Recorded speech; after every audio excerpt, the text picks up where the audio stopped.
Allah Həzrəti Davuda deyir ki, mənim Peyğəmbərim, istəyirsən sənlə eyni məqamda olan insanı sənə göstərim. Maraqlı hədisdir bu.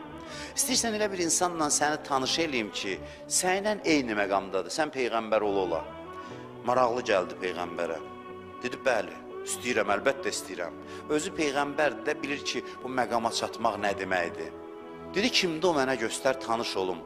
Allah ünvan verdi. Dedi ki, bir ailədə bir mömin qız var, möminə qız var, odur. Filan ailədə. Getdi, qapını döydü, dedi, mən Davud Peyğəmbərəm. Dedilər, ey Allahın Peyğəmbəri, xoş gəlmişsiniz, buyurun içəri. İndi bu qızla mı görüşür? Deyim, mən qızınızla Allahın əmri ilə görüşməliyəm, Allah istəyib. Başlayır ona suallar verməyə ki, görsün bu necə olub gəlib Peyğəmbərlə həm dərəcə olub, eyni dərəcədə olub.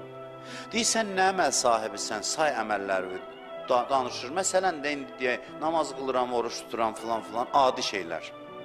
Həzrəti Davud görüyor, bu adi məsələdir, bu xüsusi bir şey yoxdur burada. Deyir, hallarından danış mənə, müsahibə alır elə bil ondan.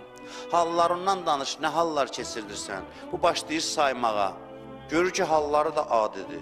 O danışır, bir yerə çatır, deyir, mən bir dənə də xüsusiyyətimi deməyə Allahın Peyğəmbəri, mən Allah barədə hüsnü zənn eləyirəm, yaxşı gümandayam.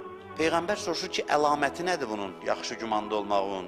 Deyir ki, mənə hər hansı bir çətinlik üz verəndə deyirəm, Allah indi mənə məhəbbət göstərir. Allah mənləndir, narahatçılığa əsas yoxdur. Allah çətinliklə də mənə sığal çəkir. Allah sevdiyindən bəla göndərib, sıxıntını özü verib, mənləndir, görür və həll eləyəcək hər şeyi, öz əlindədir. Həzrəti Davud deyir ki, baba, budur, məsələ budur. Bəsdir, kifayətdir. Həmin xüsusiyyətdir ki, səni mənlə bərabər eləyib. Görürsünüz nə qədər az istəyirlər bizdən. Allah deyir, mənə ümidvar ol. Mənə gümanın düz olsun. Vəssalam. Mənlə düz ol. Düz gözləntidə ol. Mənim rəhmətimə düzgün ümidvar ol.